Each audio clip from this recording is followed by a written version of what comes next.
안녕하세요. 슬기로운 낭독 큐레이터 황선아입니다. 오늘은 블록체인 경제의 디지털 경제 시대의 경제 원리를 낭독해 보겠습니다. 디지털 경제는 1995년 니콜라스 네그로폰테가 물질 최초 처리 단위인 원자에서 정보 최소 처리 단위인 비트로 이전되는 양상을 설명하면서 등장한 용어이다. 이것은 디지털 기술을 직접 생산하는 전자, 정보, 통신, 인터넷, 블록체인 등을 이용하여 경제활동하는 것을 의미한다. 이러한 기술들이 경제활동을 결정하는 데에는 기본 원칙과 원리가 존재하며 디지털 경제는 그 기반을 변화시키는 경제 시스템으로 이해할 수 있다.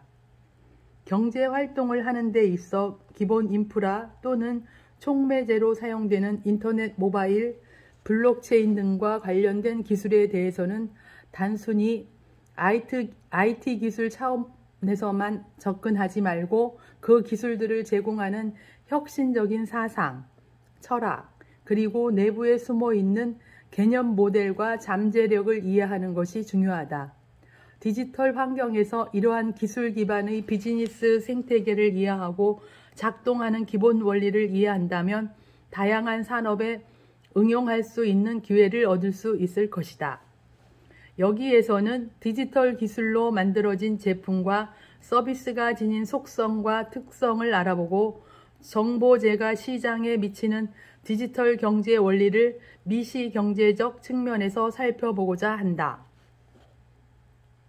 정보제 개념과 속성. 정보는 데이터와는 다른 개념이다. 정보란 수신자에게 필요한 내용을 의미 있는 형태로 제공되는 것이다. 정보가 추구하고 있는 궁극적인 목적은 수신자가 의사결정 과정에서 유용하게 사용될 수 있도록 하는 데이터들의 집합으로 정의할 수 있다. 디지털 기술은 기술적 속성들에 의해 제품과 서비스로 형성된다. 정보제는 0과 1로 구성되어 디지털화 될 수 있는 모든 것을 의미한다. 즉 정보와 지식이 디지털화 되어 있는 것과 디지털화로 되어 수 있는 모든 것을 지칭하는 용어이다. 1990년 이후 디지털 경제가 시작되면서 뉴스, 정보, 책, 잡지, 기업 간의 거래 등 디지털화된 제품이 등장했다. 즉 정보제는 상품화되어 디지털 시대가 등장하고 정보제 산업이 급부상하였다. 정보제가 지닌 속성으로 인해 기존의 산업경제 시스템에서 제공하던 상품의 종류와는 그 서비스 형태가 다른 다양한 상품군과 서비스가 플랫폼인 온라인상에서 거래되고 있다. 인터넷 기반의 디지털 정보 공유 및 교환이 보편화되면서 산업과 시장에서 새로운 경제 메커니즘이 등장하는 시대를 열었다. 정보제는 어떤 특성이 있을까? 기존 상품은 물리적으로 존재하기에 만질 수 있고 외부의 손상으로 파괴될 수 있는 특징이 있다. 그러나 정보제는 디지털적인 특성으로 인하여 상품과 달리 비파괴성, 재생산성, 변환 용이성의 속성을 지닌다. 무형의 정보제는 물리적인 파괴가 될 수 없으며 0과 1로 구성되어 한 번 생산하고 나면 복제가 쉬우므로 재생산이 매우 용이하다. 또한 수정과 삭제, 변환이 용이하여 다른 형태의 내용을 쉽게 변환시킬 수 있다. 정보제의 재화적인 특징은 비배제성, 경험제, 비경합성 및 시스템 통합 등의 특성을 지닌다는 점이다. 비경합성은 수요 측면에서 특정 상품에 대해 다른 사람의 동일한 상품 가치를 감소시키지 않는 특징이 존재하며 비배제성은 공급 측면에서 한 개인의 특정 상품을 소비하는 것으로부터 배제될 수 없다는 의미가 된다.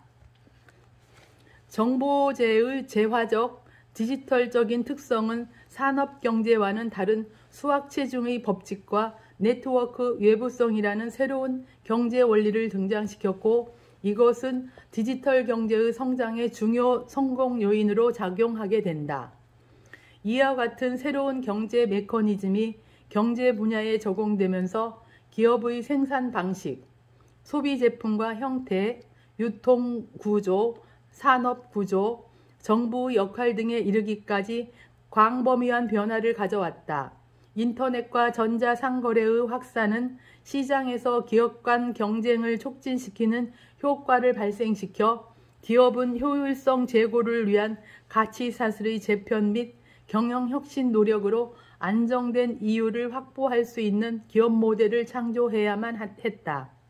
하지만 정보재 시장의 등장으로 이어지는 디지털 경제 시대에서는 한치 앞의 미래를 예측하기 어려운 불확실성의 시대가 전개되면서 글로벌 무한 경쟁 시대 속에서 공존하게 된 것이다.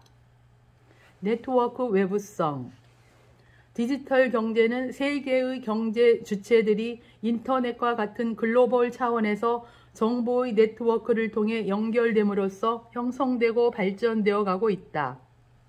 네트워크 외부성은 디지털 경제를 이해하는 데 가장 중요한 경제 원리이다.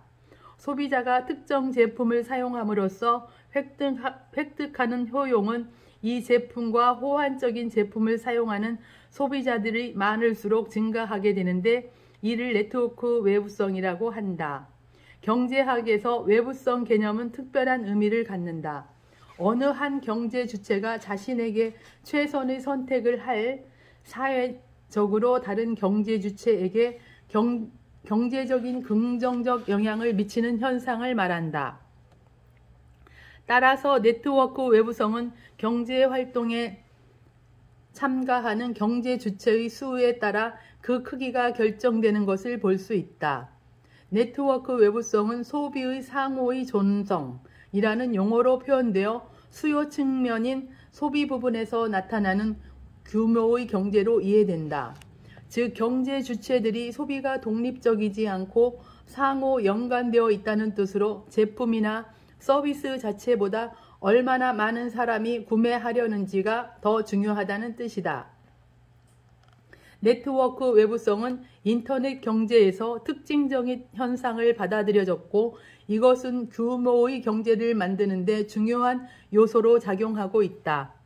대표적인 상품군은 스마트폰과 관련 앱들, 전화기, 카카오톡, 게임, 메타버스, 블록체인 기반의 다양한 콘텐츠 및 토큰류 등 다양한 소프트웨어가 주류를 이루는 정보재 제품군들이 네트워크 효과에 민감하게 작동되고 있다. 네트워크 외부성의 중요 특징은 다음과 같다. 첫째, 전환 비용이 발생한다. 전환 비용은 한 제품에서 경쟁사의 다른 제품으로 전환하는 데 드는 비용을 말한다. 생산자나 소비자가 현재 사용하는 기술, 제품, 서비스에서 다른 기술, 제품, 서비스로 전환할 때 발생하며 소비자가 지불하는 비용을 말한다. 소비자가 상품이나 서비스를 교체하고자 할 경우 네트워크 효과가 큰 상품인 경우에는 새로운 상품의 탐색이나 학습 시간이 필요하며 기존 네트워크 외부성에서 제공하는 가치를 포기해야 하는 비용도 전환 비용으로 발생하는 셈이다. 따라서 소비자가 정보재 관련 상품을 구입할 때 전환 비용을 추가로 확보하지 않은 상태에서는 다른 상품과 서비스로 쉽게 교체하려 하지 않는다. 대표적인 예로 아이폰을 구매하여 사용한 고객이 갤럭시 스마트폰으로 교체하고자 할 경우 그에 따른 전환 비용 없이는 변경하지 않으려 한다는 것이다. 둘째, 경로 의존 현상이 발생한다. 정보재의 속성 중 하나가 경험재라는 점이다. 하나의 제품의 경험이 축적되면 다른 경로로 변경하는 것이 쉽지 않다. 아이폰 키보드와 앱 서비스에 익숙한 사용자는 갤럭시 스마트폰의 서비스로 쉽게 변경하지 않으려는 경향이 있다. 사용자는 기존 키보드 방식 또는 기존 스마트폰에서 제공하는 기능을 선호한다.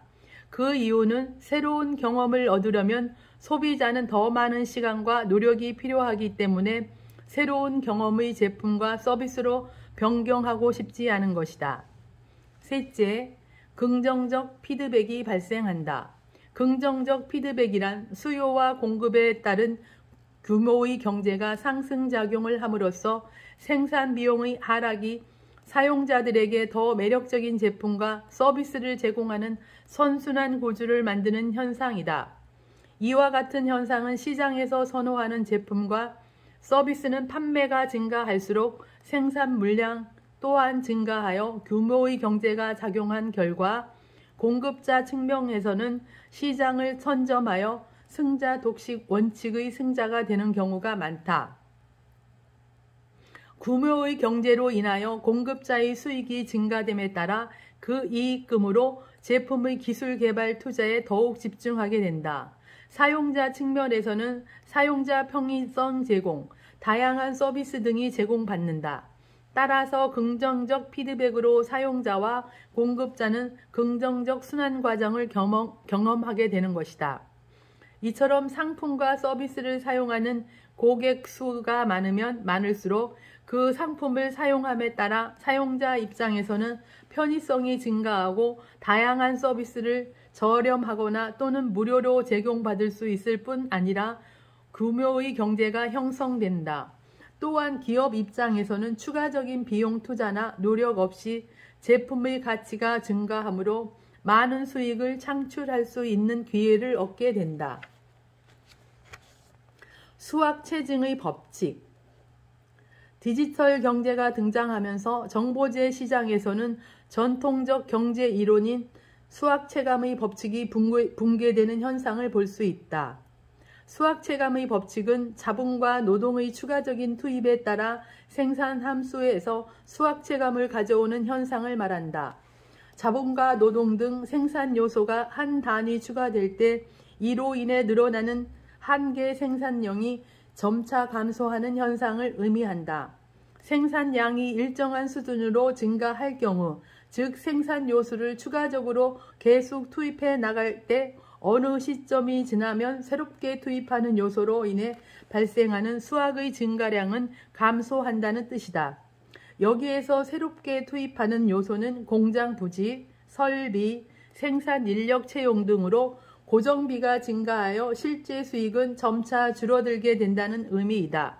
이것은 수학체감의 법칙이다. 반면 정보재 산업에서는 수학체증의 법칙이 적용된다. 수학체증의 법칙이란 투입된 생산 요소가 늘어나면 늘어날수록 산출량이 기하급수적으로 증가하는 현상을 말한다. 수학체증의 법칙은 정보재의 특성과 네트워크상에 연결되어 있는 사용자의 수가 증가할수록 규모의 경제가 형성되므로 기업의 입장에서는 초기 투자 비용 대비 급격한 성장과 수익을 얻게 되는 현상이다. 지금까지 전통 산업경제에서 적용되어 왔던 수학체감의 법칙과는 상반되는 현상이다. 예를 들어 블록체인 기반의 게임 프로그램을 개발한다고 가정해보자. 개발 초기 단계에서는 개발 비용, 개발자 투입 비용 등 소프트웨어 개발과 제품 생산을 위해 많은 초기 비용이 투입된다. 그러나 개발 이후 게임 제품을 재생산할 경우에는 정보재 특성인 재생산 용이성으로 인해 재생산성 비용은 매우 낮아지게 된다. 이것은 생산량이 많을수록 평균 투입 비용은 계속 낮아지는 현상으로 미시경제학에서는 평균 비용 곡선이 우하향하는 곡선으로 나타난다. 이와 같은 현상은 규모의 경제라고 한다. 이때 균형 가격은 한계 비용과 일치하게 되면서 한계 비용이 거의 0에 가까워진다. 여기서 한계 비용은 생산물 한 단위를 추가적으로 생산하기 위해 추가적으로 소용되는 비용이다. 생산량이 늘어감에 따라 평균 생산 비용이 더 낮아지는 현상이 일어나는 것이다.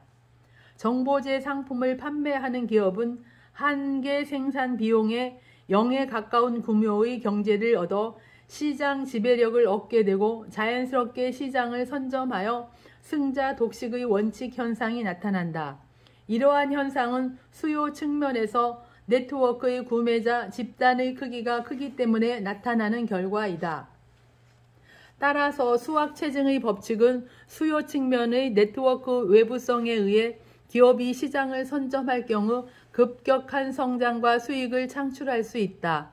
대표적인 사례로 아마존, 구글, 애플, 알리바바, 카카오, 네이버 등에서 찾을 수 있는데 이들 기업은 수요와 공급 측면에서 디지털 경제 원리가 적용되었기 때문에 글로벌 기업으로 급부상하게 된 것이다. 4. 디지털 시대의 새로운 경제 메커니즘. 산업경제 시대에는 수요와 공급의 법칙에 의해 시장의 균형 가격이 형성되고 수학체감의 법칙이 적용되는 경제 원리가 적용되었다. 하지만 인터넷의 등장에 따른 인터넷 경제 또는 플랫폼 경제에서는 네트워크 외부성과 수학체중의 법칙이 적용되는 새로운 경제 원리가 적용되면서 디지털 경제 시대를 이끌어오고 있다. 최근 등장한 블록체인 경제는 인터넷을 기반으로 디지털 경제 시대에 적용되고 있는 수학체중의 법칙과 네트워크 외부성이 적용되면서 블록체인 혁신 기술과 암호화폐가 반영된 새로운 경제 메커니즘이 작동될 수 있는 가능성을 여러 프로젝트 사례로 통해 보여주고 있다. 왜 그들은 암호화폐가 반영된 블록체인 플랫폼에 열광하는 것일까? 그 이유는 사용자 측면에서 이전 경제 모델에서는 얻을 수 없는 공정한 수익과 가치가 제공되기 때문일 것이다. 지금까지는 기존의 경제학을 토대로 경제활동에서 나타나고 있는 수요와 공급 측면에서 일정한 원칙과 규칙을 강조하였다. 수요와 공급에 의해 형성되는 시장 가격, 네트워크상의 수요층의 확대가 주는 긍정적 효과, 네트워크 효과에 의한 공급 측면의 수학체증의 법칙과 규모의 경제 등이 수요와 공급 관점에서 나타난 현상이라고 볼 수 있다. 그러나 블록체인 기반의 경제에서는 블록체인 기술과 작동 원리가 수요와 공급 부분에만 국한된 것이 아니다. 블록체인 기술은 2008년 10월 사토시 나카모토의 연구 비트코인 피어-투-피어 일렉트로닉 캐시 시스템에서 제안된 것이다. 중앙의 중개기관에 의존적이었던 기존의 거래 방식에서 벗어난 개인 간의 직접적인 온라인 거래 및 지불을 가능케 하는 비트코인이라는 새로운 화폐와 함께 등장한 혁신적인 기술의 결합을 뜻한다.